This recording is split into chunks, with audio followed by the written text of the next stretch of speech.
நான் உங்களுக்கு புதுசு இல்லை. புரட்சி தலைவர் சினிமா அவருடைய திரைப்படம் தேவிப்பரடை சினிமோ வீரத்து ரிலீஸ் ஆனால் எனக்கு முன்னால் நின்று டிக்கெட் வாங்கியிருக்கீங்க, இல்லைன்னா எனக்கு பின்னால் நின்று தான் டிக்கெட் வாங்கியிருக்கோம். அந்த அளவுக்கு புரட்சி தலைவருடைய அதி தீவிர ரசிகராக இருந்து தொண்டராக மாறியவர் நான். திருநெல்வேலி மாவட்டத்துடைய உங்களுக்கு புதியவன் அல்லன். நெல்லை மாவட்டத்தை ராதாபுரம் தொகுதியிலே சட்டமன்ற உறுப்பினராக இருந்தவர். சென்னை உயர்நீதிமன்றத்தில் வழக்கறிஞர். எனவே சட்ட கல்லூரியில் எனக்கு இடம் பெற்றது புரட்சி தலைவர். எனவே புரட்சி தலைவரை பற்றி பேசலைன்னா போர் கிடைக்காது, யாருக்கும் போர் கிடைக்காது. ஏனென்றால் அவர் தான் தலைவர். எனவே நான் சட்டக்கல்லூரியை படிப்பதற்கு காரணமாக இருந்தவர் புரட்சி தலைவர். நான் வழக்கறிஞராக பின்பு என்னை அரசு வழக்கறிஞராக்கி அதற்கு பிறகு சட்டமன்ற உறுப்பினராக்கி அழகு பார்த்தவர் அம்மா. இந்த கட்சி தான் என்னை இந்த இடத்துல கொண்டு வந்து அவன் பல இடங்களிலே பேசி தெரிந்திருக்கிறேன். ஆனால் அதிமுக மேடையிலே பேசுவது என்பது என்னுடைய தாய் மடியிலே இருந்து இருப்பதை போல நான் உணர்கிறேன். இது செங்கல்பட்டு மாவட்டம். செங்கல்பட்டை பற்றி சொல்லும்போது சொன்னாங்க அண்ணா காலத்தில் செங்கல்பட்டு இருந்தது. அதற்கு பிறகு நம்ம அண்ணன் எடப்பாடியார் செங்கல்பட்டு என்று உருவாக்குறார். செங்கல்பட்டு மாவட்டத்திற்கு செங்கை மாவட்டம் என்ற ஒரு பெயர் எதுக்கு தெரியுமா? அங்கு புரட்சி தலைவர் வச்சதால செங்கை அவர் கொடுத்து கொடுத்து திறந்ததனால செங்கையை கொண்டவர் வாழ்கிற மாவட்டம். எனவே செங்கை மாவட்டம். நம்மளாம் கைப்பற்ற சொன்னது யார் தெரியுமா? கருணாநிதி. கருணாநிதியால் பாராட்டப்பட்டவர். அந்த அளவுக்கு அள்ளி கொடுத்தவர். அள்ளி கொடுங்கள் என்று சொல்லிக் கொடுத்தவர் புரட்சி தலைவர். அது மட்டுமல்ல, எனக்கு முன்னால் பேசும்போது உதவி தலைவரை கூட சொன்னார், கருணாநிதி ஒரு திரைப்படம் எடுக்கிறார், அவருடைய குடும்பம் நடித்ததுக்கு வந்திருக்கும். அவர் புரட்சி தலைவரும் புரட்சி தலைவி அம்மா அவர்களும் அந்த எங்கள் தங்கம்ங்கிற படத்தை நடித்து கொடுக்கணும். தன்னுடைய குடும்பம் தெருவுக்கு வந்திருக்கணும் கருணாநிதி எழுதியிருக்கிறார்.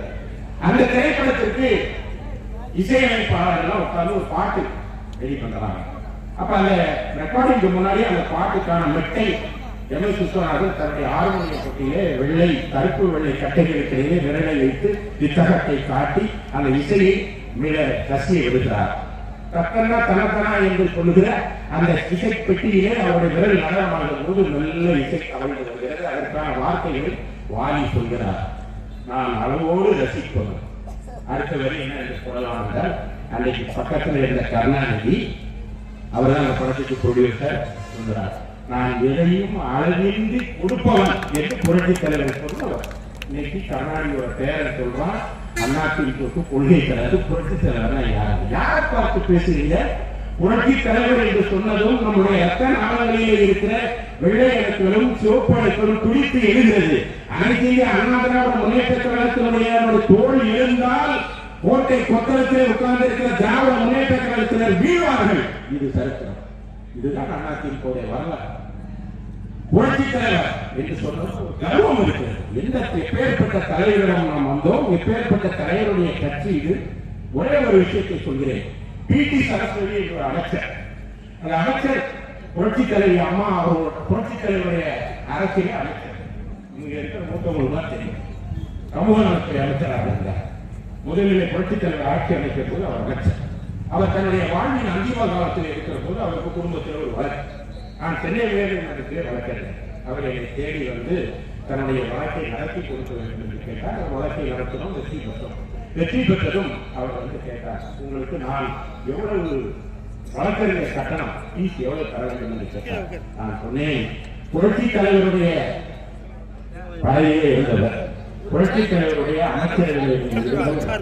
எனவே புரட்சி தலைவரிடம் அவர் போட்ட பிச்சையால் நான் வழக்கறிஞரானே. எனவே அவருக்கே வழக்கு நடத்தினேன் என்ற பெருமை எனக்கு இருக்கிறது. எனவே உங்களிடம் நான் ஃபீஸ் வாங்கவில்லை. ஆனால் ஒரு கண்டிஷன், புரட்சி தலைவர் எப்பேற்பட்ட தலைவர் என்பதற்கு ஒரு உதாரணத்தை சொல்லிவிட்டு செல்லுங்கள். நான் வாழ்நாளெல்லாம் ஒவ்வொரு மேடைகளிலும் புரட்சி தலைவரை பற்றி பேசுவதற்கு அது தேவையாக இருக்கிறது என்று சொன்னேன். இன்றைக்கு பிடி சரஸ்வதி உயிரோடு இல்லை. அப்போது அவர் சொன்னார், ஒரு நிகழ்ச்சியை சொன்னார், இதே ஈசிஆர் சாலையிலே புரட்சி தலைவருடைய வாகனம் கடலூரை நோக்கி சென்று கொண்டிருந்திருக்கிறது.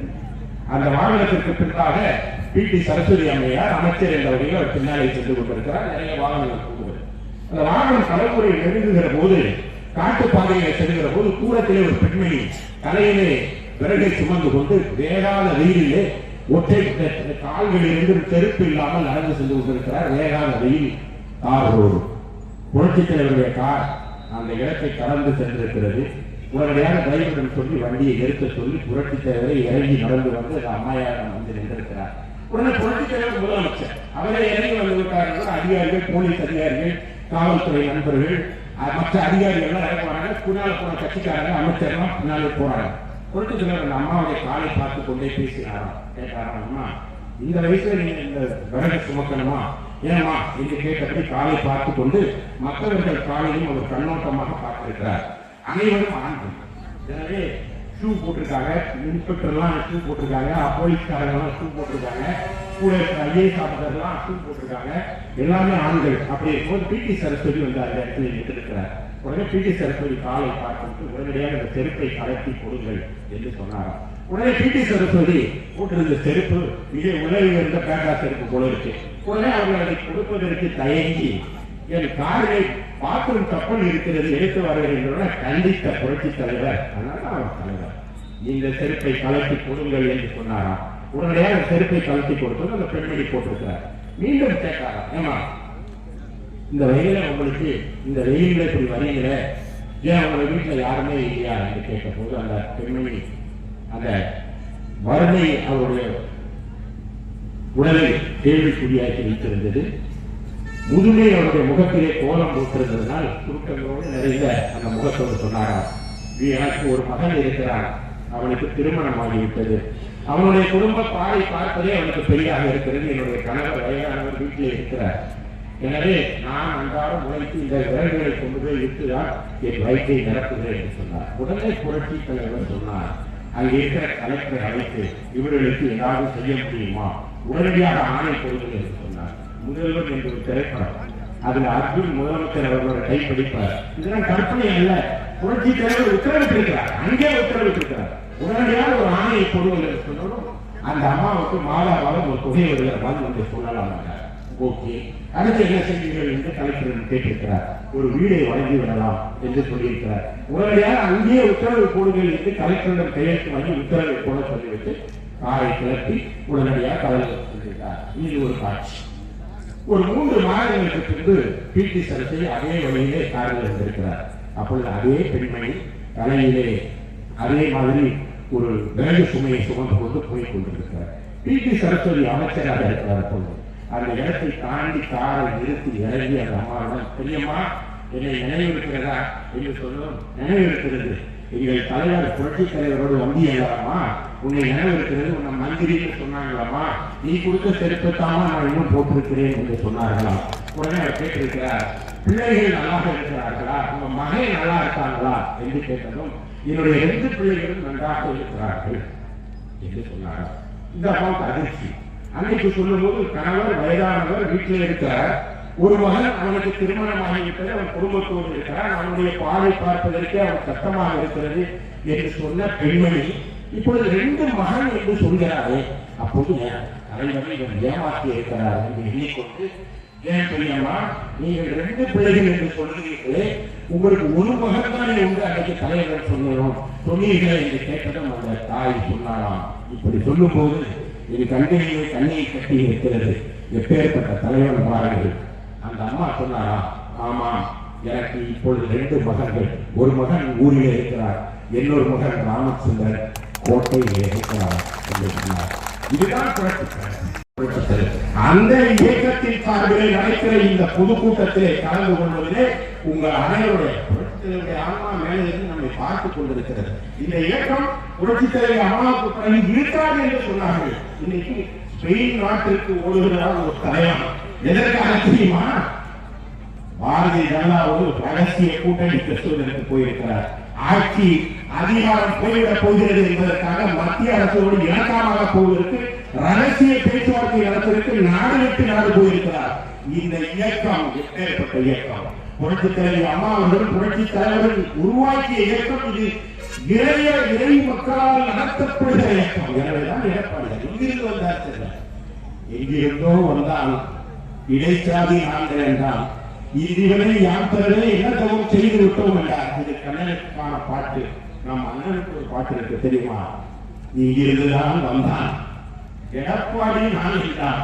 இதுவரை யாம் பெறவே என்ன தவம் செய்துவிட்டோம் என்று தமிழ்நாட்டு மக்கள் பாடுகிற அளவிற்கு ஒரு ஆட்சி தந்தார். நான் வருகிற பாதையை பார்த்தேன். நான் பலமுறை இந்த வழியாக சென்றிருக்கிறேன். இந்த ஈசிஆர் சாலையில் வருகிற போது இந்த பக்கம் ஒரு தடுப்பணையை கட்டி நிறுத்தி வைத்திருக்கிறார். நாம் கரியால் சோழரை படித்திருக்கிறோம், நாம் அணையெட்டி அசோதரை படித்திருக்கிறோம், நாம் விஜயராஜ சாம்ராஜை உடையாரை பற்றி படித்திருக்கிறோம். அவர்களை எல்லாம் பார்த்ததில்லை. நாம் கண் முன்னால் இருக்கிற பேரரசன் நம்முடைய எடப்பாடி செழிப்பார். இந்த பகுதி செழிப்பா இருக்கிறதுக்கு என்ன காரணம் என்றால் அவர் கட்டுவோம். இந்த பகுதியை தனி தாலுகாவாக மாற்றியிருக்கிறார். எப்பேற்பட்ட தலைவரை நாம் பெற்றிருக்கிறோம். அப்படிப்பட்ட தலைவருடைய அரசு மீண்டும் தமிழகத்திலே வர வேண்டும். அதற்கு இரட்டை இலக்கியத்திலே வாக்களிக்கும். இன்றைக்கு 40 தொகுதி நாசமாக போயிருக்கு. இன்னால் 40 இனிமை 40 என்று படித்திருக்கிறது. ஏனென்றால் நான் இலக்கியத்தை எதற்காக சொல்கிறேன் என்றால் இது இலக்கிய திருமாநாட்டு படையை உருவாக்கிய நட்டத்தனாருக்கு பிறந்த பூமி. எனவே தமிழ் உங்கள் உணர்வுகளிலே ரத்தனாங்களிலே இருக்கிறது என்பதை நான் அறிவேன். 2 விஷயங்கள் இருக்கிறது. இந்த 40 இன்னால் 40 இனிமை 40 இன்னால் 40ஆக இருக்கிற அந்த 40 தொகுதிகளையும் இனிமை 40ஆக மாற்ற வேண்டிய பொறுப்பு நமக்கு இருக்கிறது. தமிழகத்தை ஒரு சிறப்பான ஒரு அரசு இருக்கிறது. பெண்கள் தான் அங்க காத்திருக்கீங்க. எப்படா ஆட்சி போகும் இருக்கிறீங்க. உங்களுக்கு எல்லாரும் சாயந்தரம் இருக்கா இல்ல. அப்ப முதியோர் தொகையெல்லாம் கொடுக்குறாங்களா இல்ல. புரட்சித் தலைவர் அம்மா என்ன சொன்னார்கள் அப்படி என்றால் எந்த வீட்டிலும் அடுப்பு எரியாத நிலை இருக்கக்கூடாது என்பதற்காக 20 கிலோ அரிசி தந்த அருளரசி அம்மா.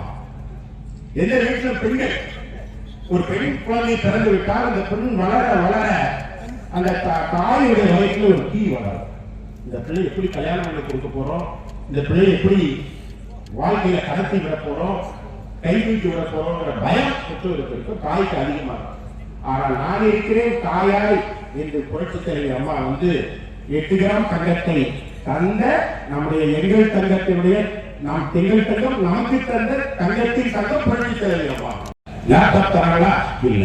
அப்ப என்ன தராங்க அப்படின்னா மாட்டுக்கு போடுறதுக்கு ரேஷன்ல அரிசி தராங்க. உங்க ஊர்ல மாட்டுக்கு போடுறதுல நீங்க சாப்பிடுறீங்களா? அரிசியாக அதை தருகிறார். கஞ்சா சாதாரண எல்லா இடத்திலையும் நன்றாக கிடைக்கிறது. பத்திரிகையாளர்கள் தாக்கப்படுகிறார்கள். பத்திரிகையாளர் தாக்கின நிகழ்வு சிறப்பான நிகழ்வுன்னு முதலமைச்சர் அறிக்கை கொடுக்கிறார். இப்படி ஒரு அரசு, இந்த அரசு நமக்கு தேவையா என்று கேட்டு வருகிற தேர்தலிலே இன்னும் அதிகமா இந்த இடத்துல பேச ஆசை. ஆனா மணி 8:30 தாண்டி விட்டது. அண்ணன் சொல்லியிருக்காங்க 8:30க்கு கொடுத்த வாக்குறுதியை காப்பாற்றுகிற அரசு அதிமுக அரசு, கொடுத்த வாக்குறுதியை காப்பாற்றுகிற கட்சி அதிமுக கட்சி. அவர் பேசிய பேச்சுக்கு கட்டுப்பட்டு உட்கார்ந்திருக்கிற அவர்களுடைய பாதங்களில் என்னுடைய தலையை சாய்த்து 8:30க்கு முடிக்கிறேன். வருகிற தேர்தலிலே இரட்டை சின்னத்திலே வாக்களியுங்கள். அண்ணன் எடப்பாடியார் அவருடைய அரசு தான் நம்முடைய அரசு. அந்த அரசு மீண்டும் வருவதற்கு நீங்கள் அனைவருடைய உங்களுடைய வாக்குகளை தர வேண்டும் என்று கேட்டு உங்கள் அனைவருடைய பாதங்களிலும் என்னுடைய தலையை சாய்த்து நன்றி கூறி விடைபெறுகிறேன். வணக்கம். செய்திகளை உடனுக்குடன் தெரிந்து கொள்ள நமது அம்மா இணையதள தொலைக்காட்சியை சப்ஸ்கிரைப் செய்து அருகில் உள்ள பெல் ஐகானை